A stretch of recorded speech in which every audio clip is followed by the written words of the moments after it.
Hey friends, I'm Jess Connolly.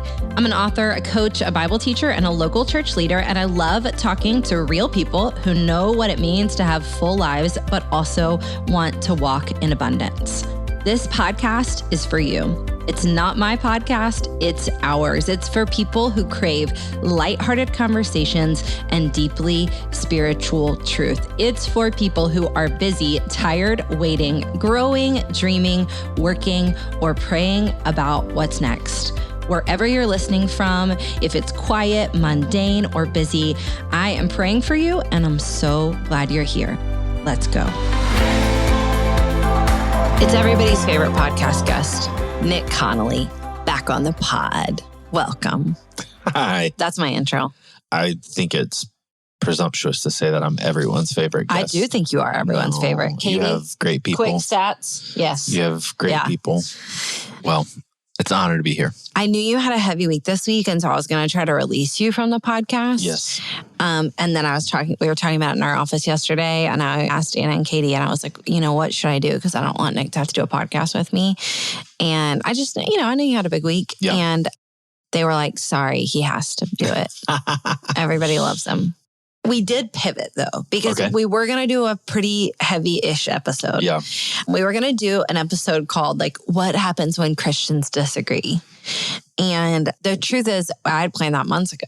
Yeah. And then in the last few weeks, there have been a lot of Christians disagreeing. Yes, but it is not historically new. No. Yeah. So Christians always be disagreeing. Yeah, So I think what happens when, we have thousands and thousands of years. Yeah. So. Well, what I'd like to do today instead is do a version of our date night question game, because we are big date night question people. So I have 5 questions that I have not prepped you with. This, and also I had no idea the theme. I had no idea what we were doing. Right. This is great. Yeah. But can we do a preamble? Sure. Because here's what happened. I appreciate that you said that. Christians have been disagreeing for a really long time. Yes. You read those early church mothers and fathers and the creeds and the councils, they would go to blows physically. They thought there was a heretic in the house, they would fight them. Yes. So we are not advocating for that. We're certainly not advocating for that. Sure. But if you're a Christian right now, especially in America, who's like, oh my gosh, there's so much dissension. There is. In fact, you're not wrong. Yes. But it's always been there. Yes. It's just now it's on the surface. We just have more access to it. Yeah. I think that maybe it wasn't as bad in the 90s. And I think it's just everybody was watching Friends or something, Yeah, I don't know. Nobody talked about, the Christians didn't talk about politics as much as they do now. I'm sure they did. We were just too young. Yeah. Okay, but this is what I want to say. I want to do a quick surprise. You and I did do a little mini sermon add-on at Bright City last week. Okay. To hey, how are 4 ways that kingdom people show up when the world's on fire? Yes. Can we just go back and forth really quickly and give a 1-minute version of each of those things? Yeah. So you started with number 1. Being slow to speak. Yeah. And I feel like there have been so many people that have said this, but I think as believers, sometimes we feel like the Christian thing to do is to move at the speed of the internet and at the speed of social media. Yeah. And James, I think it's James 1:19 that says we're to be slow to speak. And I think there's many proverbs that talk about having your words are many, your transgressions are many. And so I just feel like there's a beautiful holiness and cadence to being slow to speak. Yeah. And it doesn't mean that you are, and I think that's the hard part is I think a lot of people jump to this conclusion that it's if you don't say something now, then obviously I know who you are, what you're about, and what you stand for, therefore I'm out. Yeah. And I think that's pretty detrimental to what it means to be a believer. And so I think being slow to speak is not only wise, I think it is a actual biblical freedom that we have. And I'm going to add a little bit and say that it is actually a freedom that we have in this country. Yeah. To be slow to speak. And that's the beauty of living in the United States. And so I just felt, recently the biblical freedom and the political freedom being pushed pretty aggressively. And so, for us as a church, we want to be slow to speak. That's good. Number 2, we said an incredible way to show up as a kingdom person when the world feels like it's on fire is to mourn with those who mourn. Yeah. And I can't get over how incredibly weird and I would just even say evil we get when we refuse to mourn with those who mourn. Yeah. And I would say that goes like collectively across the board on all sides. You know, this goes all the way back to people who would say like, I don't feel bad for George Floyd because of X, Y, and Z, you know? But in the same way, I was like gutted when I would hear people refusing to mourn with or for Charlie Kirk and his family. Like we mourn with those who mourn, and people who are image bearers of God, which by the way is all of us, deserve justice and peace and righteousness and wholeness. And so anytime anyone is robbed of that in any way, shape, or form, including, you know, the 2 boys who were lynched in Mississippi last week, including every victim of a school shooting ever when there are too many to keep up with, we should mourn with those who mourn. And one thing we told our church is that something that kind of like broken and sad that happens is that not only do we kind of like qualify who we'll mourn for based on what we perceive their virtues to be, which is not thegospel.com. No. But also then we do this kind of broken thing where we say like, you have to get upset about the people that I'm upset about. But actually the way the kingdom moves forward is when different people feel different brokenness about different injustices. And rather than talking each other out of them, we say like, hey, when you bring that into this room, like I'm aware of that. And now I want to mourn with those who mourn. And when you bring that into this space, now I want to be aware of that, instead of like trying to rank them or politicize them or explain away why we shouldn't feel about them. So before you jump into number 3, I think in hindsight, you know, I always felt like I have, you know, 20/20 vision about how Sunday I was like, man, I really wonder if, you know, mourn with those who mourn is number 1. Number 2 is slow to speak. Like, I just feel like somehow those have gotten flipped where it's like, I get to speak quickly. Yeah. And it is devoid of mourning. And you're right. And I think if you let your heart break, you might be a little bit more slow to speak. Yeah. Yeah. And I think the other thing that is universal is that both sides of the aisle or the political landscape that we have, like both sides, like because we live in a fallen world, both sides will experience pain. Yeah. Like both sides will experience being let down or being disappointed. Yeah. And I think what is so ironic is I wonder if both sides know exactly how each other feel. Yeah. And so where it is seen as like, you know, the pain turns into aggression could actually turn into compassion for both sides of saying, hey, I know what it's like to lose someone you admire. Yeah. Or I know it, again, like I'm not saying that is my belief. I'm just saying that both sides have this ability to look inward and say, hey, you know, that person that you thought was going to do X, Y, and Z for you, or that leader or this thing or this belief or this ideation, and for it to not go like you thought. I think both sides have experienced that. Yeah. And so I felt like it was an opportunity to be able to say like, hey, we've been here before. Yeah. Let's walk hand in hand with each other. Or, hey, we've experienced this before. I know exactly how you feel. And instead, I don't think that happened, which was sad. Number 3, we prioritize curious, humble conversation over hot takes and fighting online. And you had one more piece to that, was face-to-face if you can. Yeah. I would say face-to-face, that is how the world changes, I believe. I really don't know one person who has changed their mind about anything that matters because somebody yelled at them on Facebook. What I do know, even as a person who loves the internet and love how God uses the internet, what I do know is that the algorithm, the like collective algorithm is feeding us what will keep us angry, scared, and distracted to some degree. And so if you have never considered the effects of what your potential algorithm is showing you, it's worth considering. It's not accidental. It is not accidental. It's feeding you like what you pay attention to. And so therefore you are probably being shown continual evidence to support what you maybe already believe rather than a varied, compassionate, thoughtful perspective of other people. And also because hot takes win, fear wins, compassionate, curiosity and humility don't go viral. They just don't.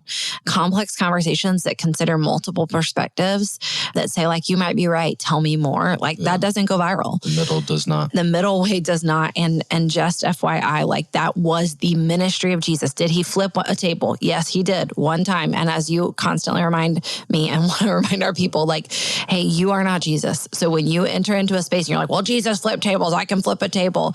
You do not have anger without sin. Yeah. Human. You know what I'm saying? And it's the everyday table flipping. Every day. He did it one time. Ministered for 3 years, 1 to 2 times. And maybe twice. Yeah. And I think everyone approaches life where it's like, okay, today's the day I get to flip tables. And as a reminder, I'm telling you what you already know because you remind me that Jesus flipped a table in the temple and the next day he went back to teach there. Yeah. And then guess what? A couple of days later, he died for that church. Yeah. He died for those people, for their sin. So like our problem is we like to flip a table and be like, how dare you? Yeah. And then we walk away from people and call them bad and call them evil and call them awful and say like, I'll never do anything with you. Yeah. I'll never do anything for you. But like Jesus flipped a table, then went back for restoration and then he died for them. Yeah. So we are not Jesus. All that being said, how can we change the world? I believe kingdom people is through curious, compassionate, humble conversation. Tell me how you got there. I'd love to hear more. Yeah. It doesn't mean that you say like, okay, now I'm going to roll over and every conviction I have, I'm going to let go of. But it does mean that you're going to value people enough and then value the God who made them enough to hear how they got somewhere. Yeah. Number 4. I can't remember exactly how we worded this, but it was essentially just keep your eye on the actual work, the kingdom work of God. And specifically the one thing I felt prompted to share is on Sunday was just about, for some reason, we have traded the power and the authority of the kingdom of God for an aspiration of power and authority in our world. Yeah. And so, you know, how that's seen is through like a microphone or through a social media app or through just gaining more and more by way of power and status in this country. Yeah. And I feel like when people... It's so hard. The line is so fine of entering into the darkness to be a light and entering into the darkness to become like the darkness. I see too many people trading their God-given authority, their God-given mandate, their God-given kingdom desires and what God is actually doing in the world for a piece of the pie of whatever's happening in our country. And I, again, like, I know that like Matthew 5 has a lot of implications about how we are to live in this world and be a part of and in culture, but we're not supposed to be of it. And I see so many people trading their power and authority in the kingdom of God for being able to enter in and do things in this culture and, you know, little lowercase k kingdom. Yeah. And so, you know, I think just with us, where we ended and landed the plane on Sunday was just wrapping our hearts and our mind around true power coming through weakness and humility. Yeah. And so we, you know, it's 2 Chronicles 7:14, I think is what it is, you know, if my people will humble themselves and, you know, seek me again, then I will heal their land. You know, that heal the land piece is like a little funny in this time because I think God's moved on from actual land to hearts and souls, and like again, like where the souls live, he heals. Yeah. And so I'm not trying to get too not nuanced in it, but I think there's something beautiful about God healing people. And when he heals people, the land gets better. And so I think even just going back to Jeremiah 29, like when God did the work in the people, the land got better. And so I think sometimes we go through this motion of like, if I will do this, then my country will be prosperous. And I think he wants a people prosperous. And I think he wants a people healed. And so anyway, we just landed the plane there of humbling ourselves and just closing that moment in prayer to just say, Lord, like we're humble. We know that your power comes in weakness. And so we want to access that power. And part of accessing power through weakness is through sacrifice, is through service, is through dying to self, is through denying self. And I just think these are all things that we are conditioned not to do by way of this kingdom. And as a result, we miss out on the power of the kingdom of God. So good. Ooh. Thank you for doing that. Oh, no problem. I hope it's helpful. It's not perfect. Like, I think I acknowledge that, and I don't want to speak for you, but I acknowledge that sometimes the ways that I think about things, even by way of culture and political things in the United States of America, is quite different and minority than other people. And that's okay. Like, I don't feel an angst to like try to have another way, or I don't know. I know that my bent, I mean, we talk in off mic, off pod all the time. And I know that the things that I believe are not the norm, and that's okay. And I can still love my brothers and sisters who like really love what God is doing in the political spheres and like wants to see the kingdom of God truly come, not a kingdom of the United States, kingdom of God truly come. And so I think there are people that do it well, but I say all that to say is it's not perfect, but I think again, like how we respond is everything. And so I hope that helps give people some handles of how to respond, because this isn't the last, unfortunately, like it's not the last thing that will happen in our country, and it's not the last thing that'll happen in the world, and so we just need to know a framework to process it. That's good. Yeah, I'm thankful. We're going to take a short break and then come back when I ask Nick 5 spicy date night questions that he doesn't know are coming. You know that moment when the dust settles after the loss, the diagnosis, or the burnout, and you realize, oh, I still have to live my life. That's what my new book, What Comes Next, is all about. This book isn't about tying your pain up with a bow. It's about walking with Jesus through the middle when you're still tender, still tired, but still very much called. It's got 40 short daily readings to steady your heart, lift your eyes, and remind you that God has not abandoned you. All right, you ready? Spicy date night questions, which this is hilarious. I had no idea what we were talking about. I did text you and say, we're going to do 5 spicy date night questions. I just didn't tell you what they were. When I did you texted you text yesterday. Me? Yesterday? But I know it was when you didn't see my text, because it was also when I asked you to turn the coffee maker on, and then you didn't see that until later. So it was a bundle missing. It's all right, but I did communicate the information. I did not see it. So here's what we do. I would say 1 out of every 4 date nights, maybe 5. I go to Pinterest or to Google or sometimes to ChatGPT, and I say, help me come up with some fun date night questions. And I will usually, especially if I'm asking ChatGPT, I'll give some parameters like, we need to have fun tonight. These can't be dreamy. Or sometimes I'll say, make them very vision-minded. Like, we want to talk about the future. Or we cannot talk about the future. Or we cannot talk about the future. We had a date night. One of the questions I'm going to ask you tonight, we did do at a date night when we were on our 20th anniversary trip. Okay. And I told you that night, like, I do not want to talk about the future tonight. And you were like, okay, noted, because you do like to talk about the future. Yep. So I have 5 for you. Okay. To be honest, to be fair, I have only prepped my answer for a couple of these. Okay. All right. Number 1, what is something you and I fundamentally disagree about? Wow. It can be funny. It can be serious. It can be not serious. Did you prep this one? Not really. Maybe you say, I'm trying to like think about, you go ahead. I would say like the edges of my answer is, I would say we still fundamentally don't necessarily always see eye to eye about how to solve, even if we agree on a problem. If we agree there's a problem, we almost always see a different path to solve it. Yes. And mine is almost always through action and word. And yours is almost always through waiting. Yes. I think as long as it's like again, it goes back to the conversation we just had, like slow to speak, slow to act. So I don't know, like it's just the waiting on God is a big theme in scripture, but also seeking and knocking. And so it's both and, but it's good that we both bring both of those to the table. Like, for example, we have a car problem right now. Yes.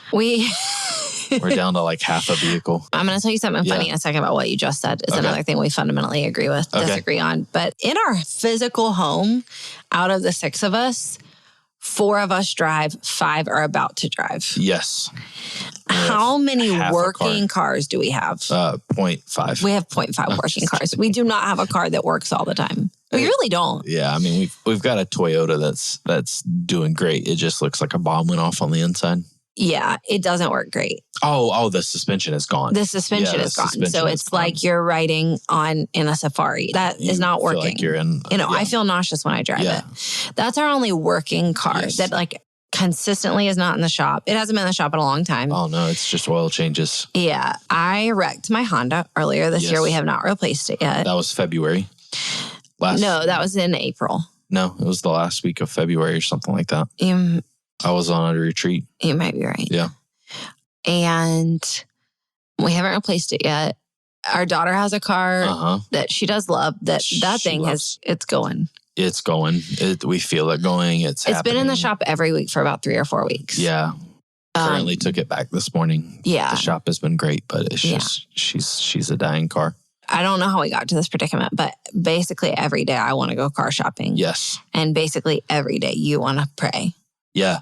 Well, I think it's like the themes of we have both talked about the theme of wanting God to take care of us. Yes, I do want God to take care of us. I would also love for him to take care of us at the dealership. At the Tesla dealership. Yeah. I feel like God's moving at the Tesla. No, I'm just kidding. Yeah. And then the other piece is there's just so much about our family that's changing. I know. We just got done with a financial series. So it's like I can't go back into like I know all the car payment. Like we got one of those like no interest car payments around COVID time. And I'm like, I can't go back. Yeah. And so I just feel like it's an interesting time. And again, it's like everything in you. And I feel like the life lesson is everything in you wants to move. It wants to like make something happen. And I'm speaking for me, but it's just like, God, what are you doing? So I think it's like a deeper thing for me. Do you have a thing that you find now that we fundamentally disagree on? You know what is interesting is it's not a fundamentally disagree thing. It's like how we fundamentally live life. Like you are high reality TV. I am like I quote reality TV. I know that, but you know what I'm Sabbath. saying. You know what I'm saying? Like it's the like it's so funny because it's like ebony ivory, but not like you love a vitamin. I'm like working hard to choke down my iron pills every day. Yeah. So it's not the disagreements. It's just the fundamental differences of us. That's so funny. Yeah, that's it works. True. Okay, here's my 1.5 about something we disagree on because you just said it. I actually mentioned this. Katie will remember I mentioned it in our office the other day. You say, "Oh God," a lot. Yeah. You say it a lot during sermons. And I said the other day, I was like, I never correct Nick in his sermons ever because I don't need to, but also I just don't think that's my job. Yeah. But I don't think you should say, "Oh God," anymore. Oh God?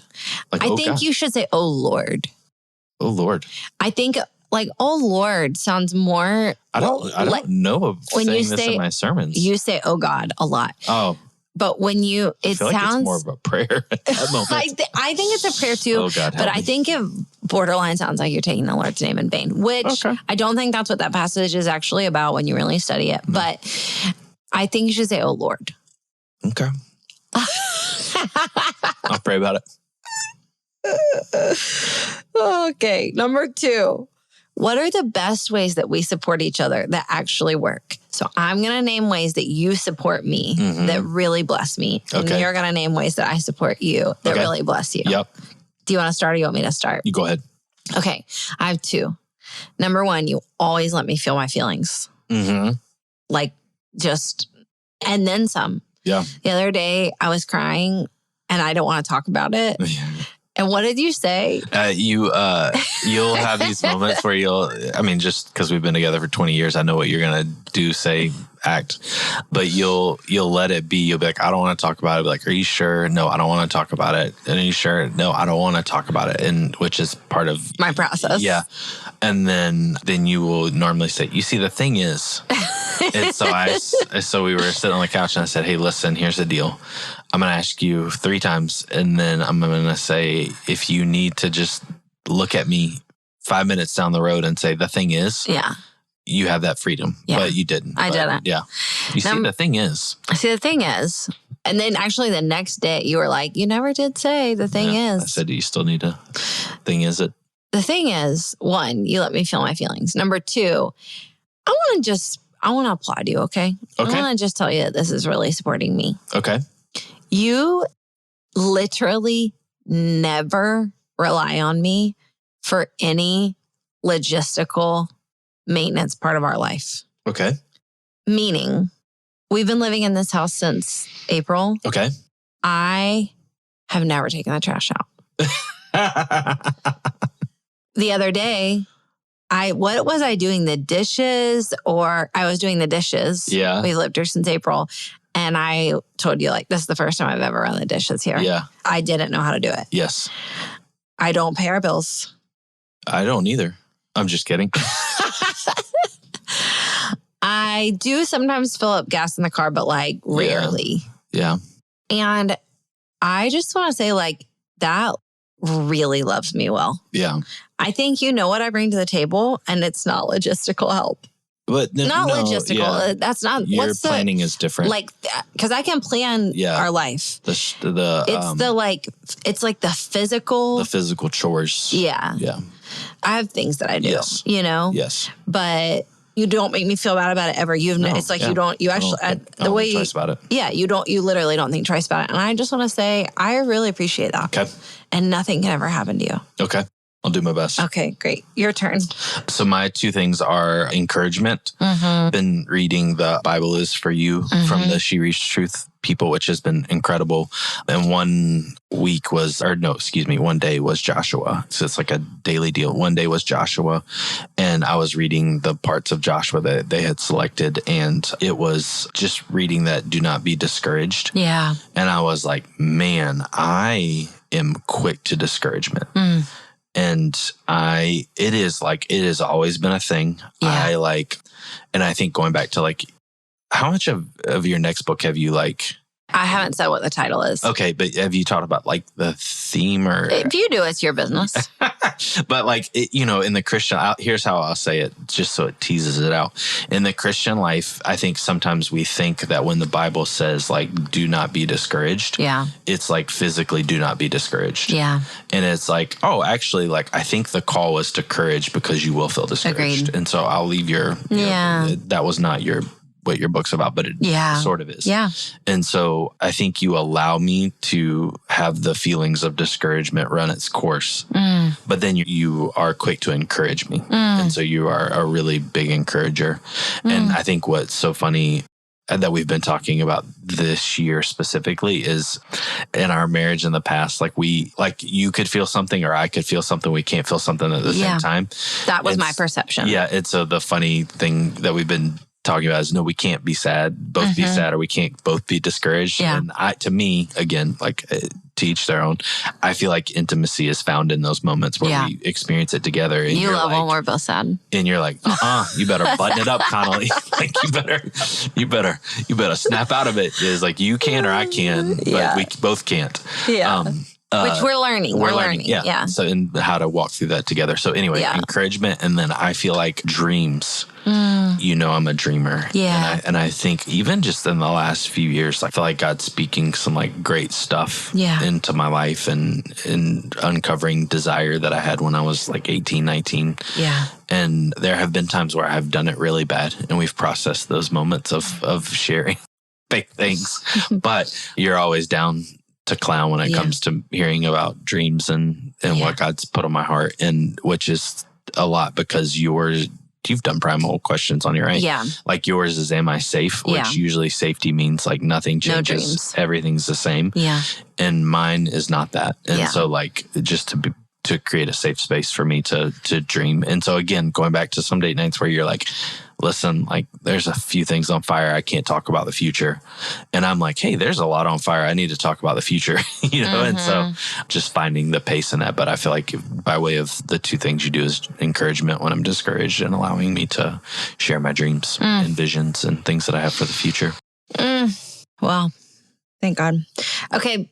Left turn. There are not a lot of couples who could answer this next question, but we did ask it in Portugal and we did give answers and we didn't fight. Yeah. God, what is one thing about me that drives you nuts?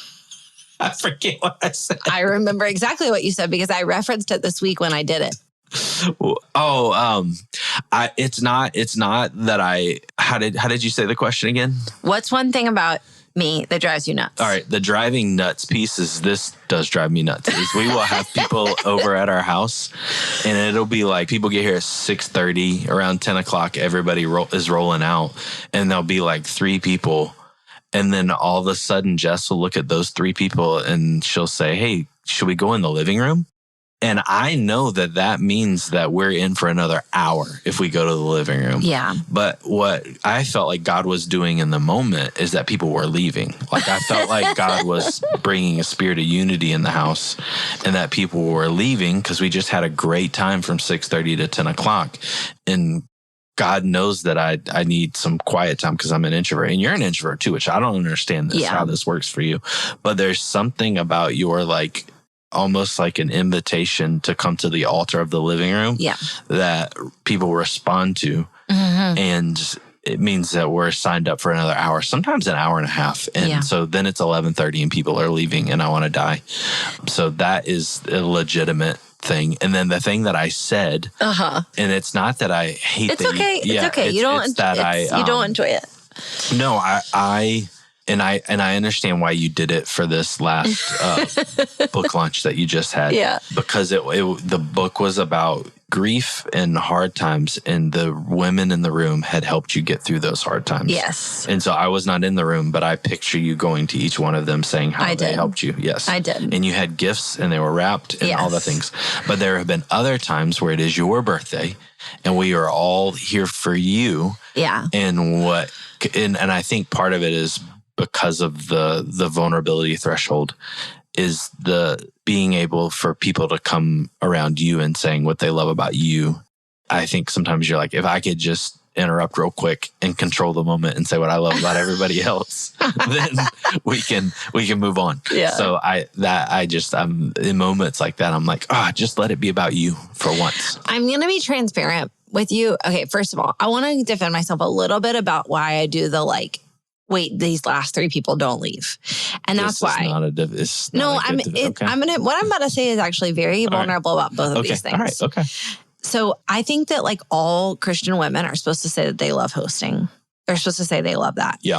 And I have really realized it is very stressful for me. Mm-hmm. So I'm learning how to mitigate the parts that feel stressful for me. So if I'm not in charge of food, honestly, I'm fine. I can be in charge of drinks, but I really do not like feeding a group of people. Yeah, that is really stressful for me. So for example, when we had our anniversary party, we had a friend cater it. Mm-hmm. Then when I just had my book launch party this past week, my team got charcuterie. And that to me was like, okay, I'm done. You can turn that part of your brain off. I just don't I don't enjoy cooking and I don't enjoy making sure people are fed. Yep. That is not my forte. But also while I am hosting, I like creating an atmosphere that people feel at home in. I do like doing that. I like making a space that people feel safe in. Again, my primal question is, am I safe? So that becomes my primal superpower is that I can help other people feel safe. Yep. So when I know okay, everybody has what they need, they're settled, they're happy, that makes me feel good. But I'm not enjoying it, to be honest. Yes. Because it's about them, for them, right then. But so what happens is then the whole time I'm at a party, I feel like I'm not enjoying it. Yeah. And then when the last couple of, I'm like, wait, hold on, I could enjoy it. I could sit down. I can sit down. I could talk to you. Yes. So then it doesn't really matter who the last few people are. I just want to sit and talk to them because I want to experience the party. Yes. Okay. Then I do want to be transparent to tell you and say, I think that people's perception would be that I don't mind attention because I have a podcast and blah, blah, blah, and I preach and and I'm on social media. But in general, when it comes to very vulnerable moments, yes, I do not like when people turn around to me and say what about you? But you want to know a confession I'm going to make? Yeah. I don't know, but I want to know. Katie's in the room. Yes. She will attest to this. And I bet she'll say she didn't enjoy it because Katie keeps us praying. But the other night before the book launch party, Nick said, no matter what, I want you to make sure that you let people pray for you and pray for the book. Right before everybody came over, the team was I think it was Katie. And I think she said hey, can we pray real quick? It was Anna. She said, can we pray real quick? Okay. And so we did. But as people were walking in and I was getting stuff done, Anna prayed real quick. But nobody prayed for me at the book launch. Okay. And I was sad. Okay. And I was I would have liked to do that. Yeah. See, I'm crying about it because I'm but I didn't know how to ask. Yeah. And I didn't know how to say hey, can we pray about the book? Yeah. So it was easier to just pray for everybody else. Yeah. I love that about you. But it is scary. It's so vulnerable. Scary. Yeah. You know? Friendship out here in the 40s it ain't no joke, man. It's like... We were talking about it at lunch that day, and we were saying, like, it's so hard to need things from people. And, like, I think, like, something I can imagine that a lot of people would not imagine, but, like, this podcast got so vulnerable. But, like, being a person who has published 12 books and who has had 9 book launches, like, I actually feel pretty insecure about it. And that word insecure is not, I don't think it's the right word. Like, I feel embarrassed. I don't even know if that's the right word either. Because you have I think it is putting yourself out on the line like no one understands. Yeah. And so, because insecurity means that, there's something in me that's lacking. And then embarrassment also means that it's like something in me, in my identity. Yeah. And what I know to be true about you is all those things are good. And this is doing something unlike, because we live in the content world. And I think when you look on all platforms, like people are making content about everything. Yeah. And very few people are making meaningful content that touches the heart. And so I think when you enter into something where you are burying your soul and you're like opening up and you also want victory for other people, it's like a whole different transaction. So when you birth that into the world, it's just a different feeling unlike anything else. And so I want to capture that because it's not insecurity and it's not embarrassment. It is a whole other level of feeling. Yeah. You're splayed out. Yes. Your stuff is splayed out. Like you're just like when you're on the table having a C-section and like the lights are on bright and you don't have any clothes on. But I will say like some of it, I think like the part that is embarrassment is like, I don't feel like, I think you know this about me. Yes. I don't feel a sense of pride of like, oh my gosh, I've published 12 books. Yes. I feel like it makes me feel extra a little bit around my friends. Yeah. You know? You talk about this like a lot, like, another one. Yes. And what is helpful to you probably to get your mind around is that you are like an actual writer.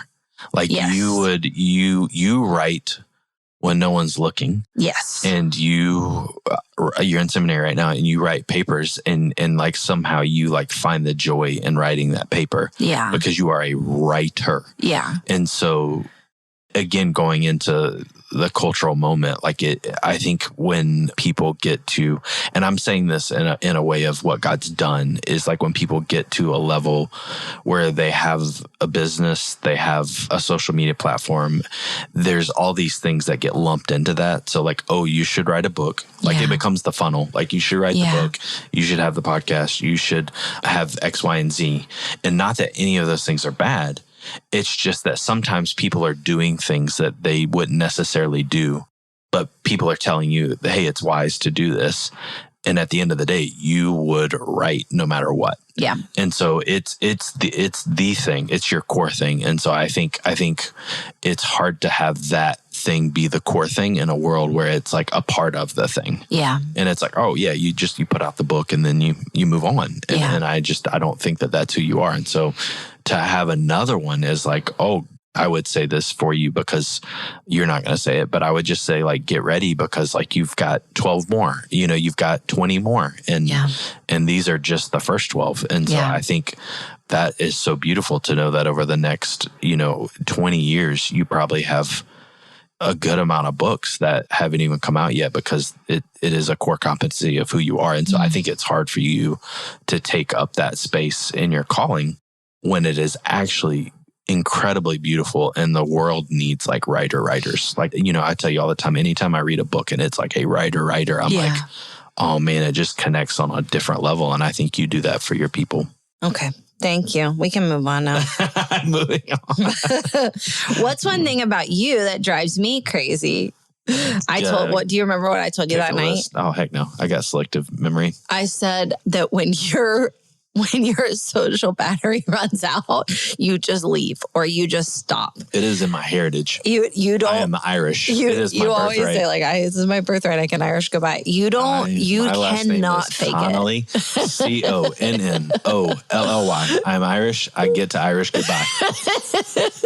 Wait, we're in a small group. If somebody's sharing their deepest, darkest fears, you have a big social capacity. You have a big relational pastoral capacity. Yeah. But when it's over, you can't fake it. It's on your face. You're good. You'll leave the room. Like you'll do whatever you need to do. I will say it's freed me up a little bit to like live within my own capacity because it's your last name too. It's my last name too. Okay. Number 4. You know what happened last night? Last night I was with you. Oh man, we were in a small group last night. Beautiful family group. Beautiful family group. Beautiful. We get there. I mean, we got there early because I was bringing food. Yeah, and then it ended late. We ended 45 minutes really late, and I just was like, okay. Yeah. I gotta go. But I actually said I was going to go sit in the car first. Our son was like still in there hanging out with kids. And I was like, listen, you can hang out here.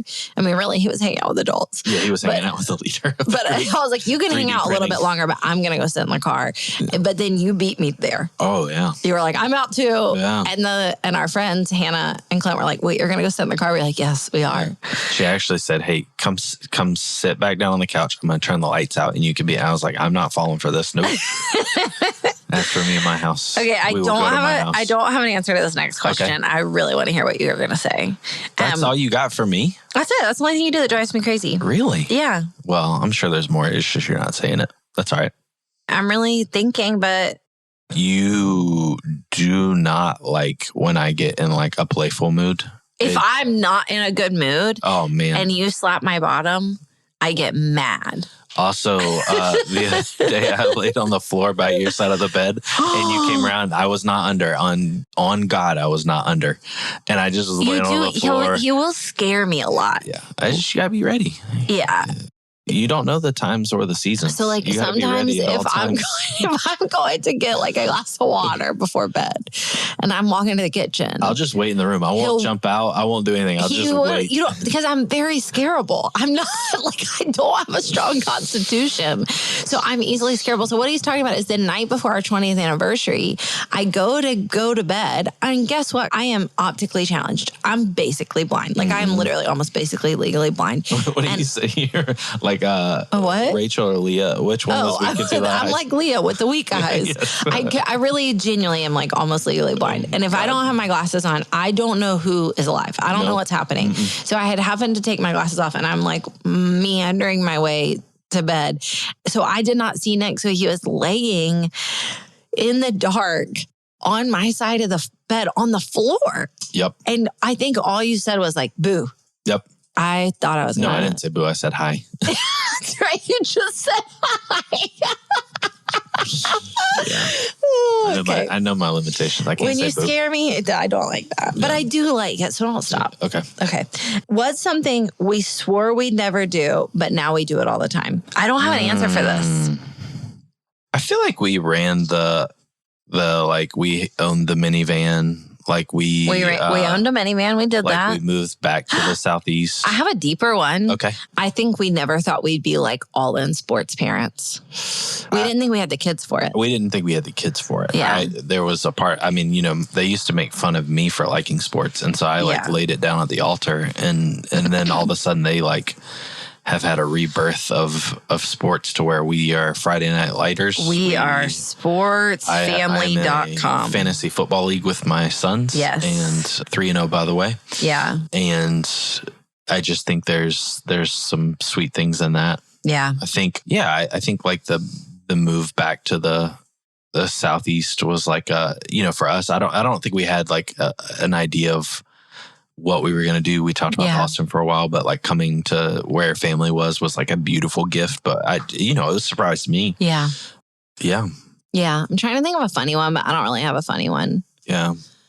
Yeah. I'm sure there's like so many like ministry things that I swore I would never do. And now I like look at the church and I'm like, you know what? Like for example, at Bright City, we have like 3 different group models. Yeah. And I remember when we started the church, it was like, if you weren't in a geographical group location, we cared a lot about that. Did life together. And you know, like and now we're like, some people don't need that. Yeah. You live enough of life and you're like, man, there's a different season for every little thing. And so, you know, we have many different options for people.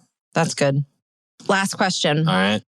How do we handle it when one of us is thriving and the other is struggling?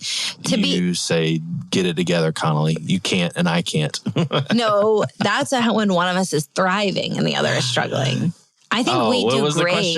I think that would actually probably be a more appropriate question for us. The question was, how do we handle it when one of us is thriving and the other is struggling? I actually think we do that a lot we do better. That well. Sorry. Yeah, like you can be really struggling and I can be okay. Yep. And I have learned how to be okay. Yep.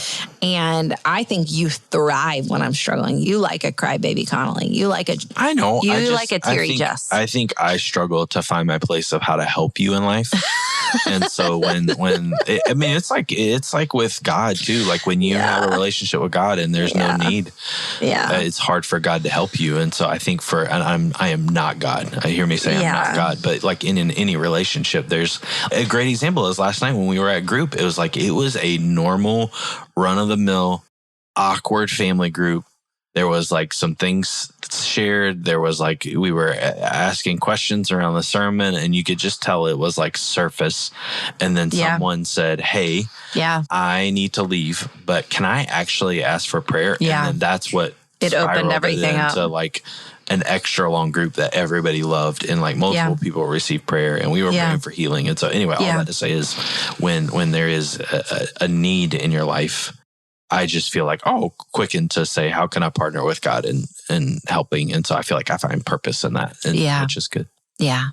I'll answer this from my perspective. Like, how do I handle it when maybe I'm thriving and you're struggling? Mm-hmm. Because I didn't handle that well for a long time. I would try to like talk you out of it. I would try to like hyper spiritualize what you were feeling.